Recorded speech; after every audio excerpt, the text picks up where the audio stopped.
Bonjour à tous, dans cette vidéo, nous allons revoir ensemble comment réaliser un tableau de bord. Dans cet exemple, vous êtes dans l'enseigne Maxiso, le secteur comprend 10 points de vente et vous êtes situé dans celui de Savenay. Un tableau de bord permet d'apprécier les performances d'un point de vente sous l'angle du chiffre d'affaires, de la marge, ici par exemple de la fréquentation, du panier moyen, du panier article. Et comme son nom l'indique, il se présente évidemment sous la forme d'un tableau. Quelles sont les différentes étapes? Pas la peine de se précipiter à effectuer des calculs, il vaut mieux, dans un premier temps, identifier tous les indicateurs possibles compte tenu des données de votre sujet. La plupart sont liés à des pourcentages d'évolution sur le CA, les coûts, la marge, ou bien de répartition, appelée aussi contribution, tout pareil sur le CA, la marge. Vous aurez sûrement à calculer un taux d'atteinte d'un objectif, calculer un taux de marge ou un taux de marque, un panier moyen, un panier article par exemple. Deuxième étape, procéder à ces calculs. Si les données sont communiquées TTC, il est préférable de les rebasculer en hors taxe. Ensuite, vous devrez procéder à l'analyse à l'échelle du réseau, à l'échelle du point de vente étudié, et puis par type d'indicateur, d'abord ceux liés au CA, puis ceux liés à la marge, etc. Et enfin, proposer éventuellement des solutions. Dans cet exemple, on nous communique le CA de n et de n-1, il est donc possible de calculer l'évolution du CA. À partir du CA de n et en faisant le total du secteur, il sera possible de calculer la répartition de chaque magasin dans l'ensemble des magasins du secteur.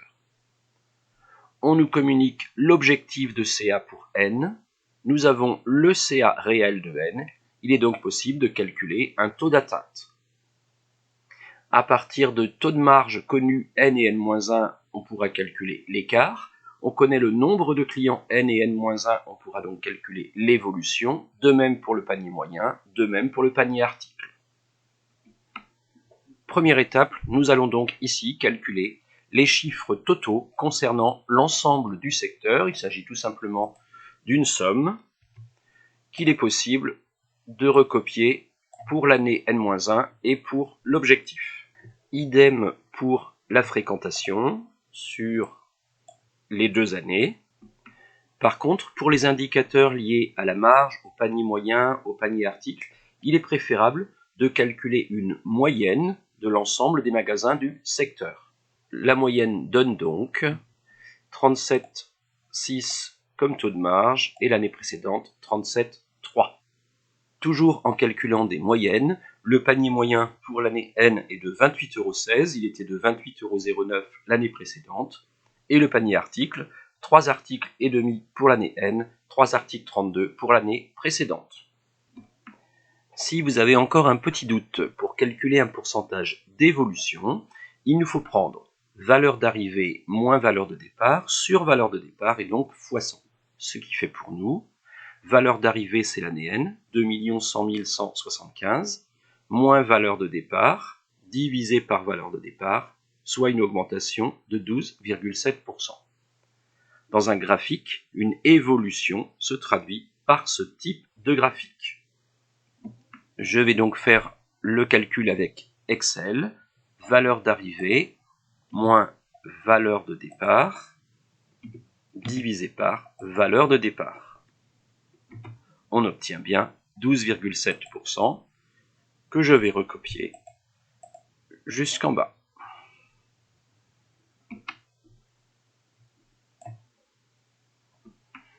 Il nous est également possible de calculer des pourcentages de répartition. La formule est la suivante. Une valeur, par exemple le CA du magasin de Angers, par rapport à l'ensemble des valeurs, c'est-à-dire le CA total du secteur et fois 100. Soit pour nous 2 100 175 et 11 716 570 et donc 17,9%. Cette fois-ci, en termes de graphique, une répartition pourrait être proposée dans un graphique de type camembert. Sous Excel, la formule est donc la suivante, 2 100 175 divisé par le total que je vais bloquer avec F4 pour permettre une recopie vers le bas.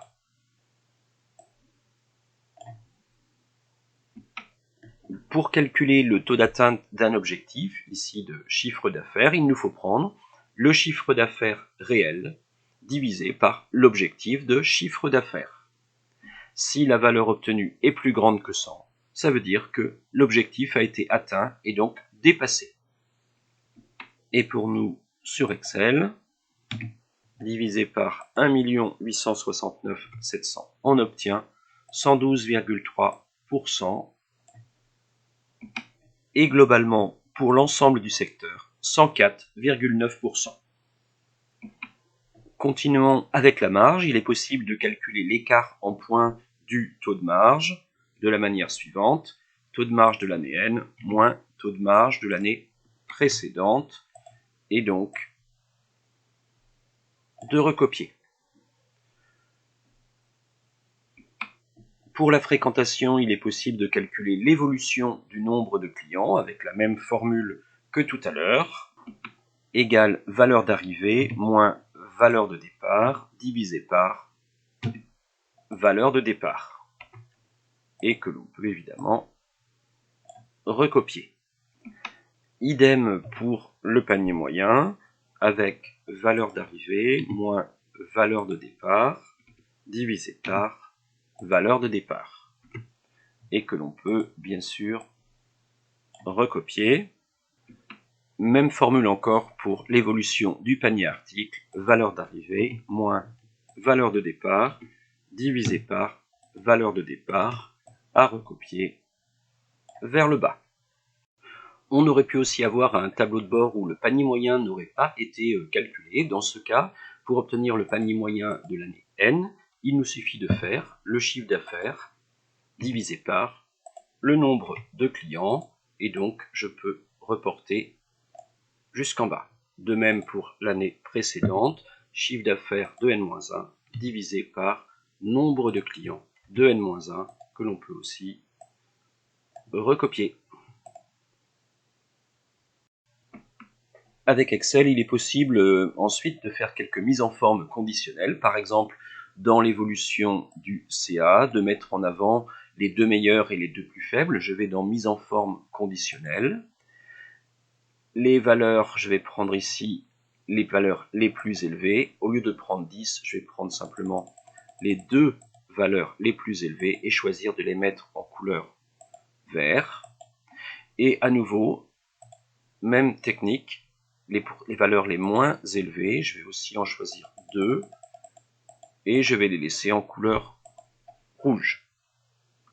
Concernant la répartition, je peux choisir de mettre en avant les 3 magasins qui ont la plus grosse contribution au chiffre d'affaires du secteur, à nouveau couleur verte par exemple.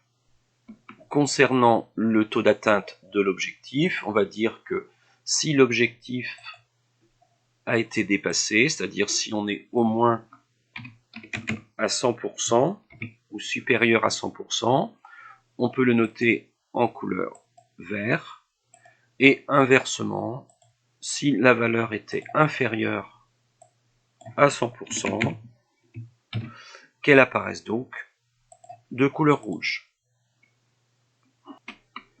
Ici, on peut mettre en évidence tous les points de vente pour lesquels le taux de marge a diminué, donc inférieur par exemple à 0. On va les laisser en rouge.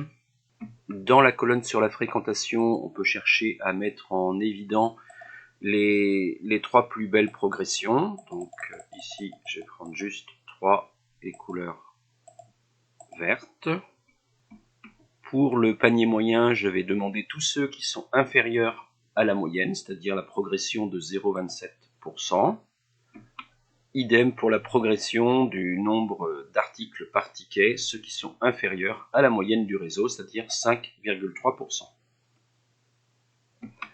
Dernière étape, il vous reste à commenter. Si nous commence par le chiffre d'affaires, à l'échelle du secteur, une progression de presque 14%, des objectifs dépassés, puisqu'on est environ à 105% du taux d'atteinte de l'objectif.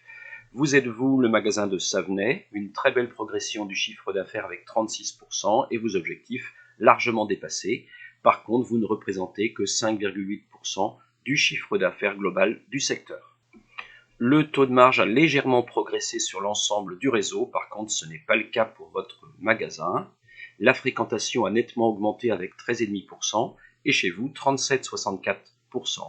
À l'échelle du réseau, le panier moyen a un peu augmenté de 0,27%, par contre il diminue dans votre magasin, ce qui n'est pas le cas du panier article, progression de 7,5% dans votre magasin, supérieure à la moyenne du réseau.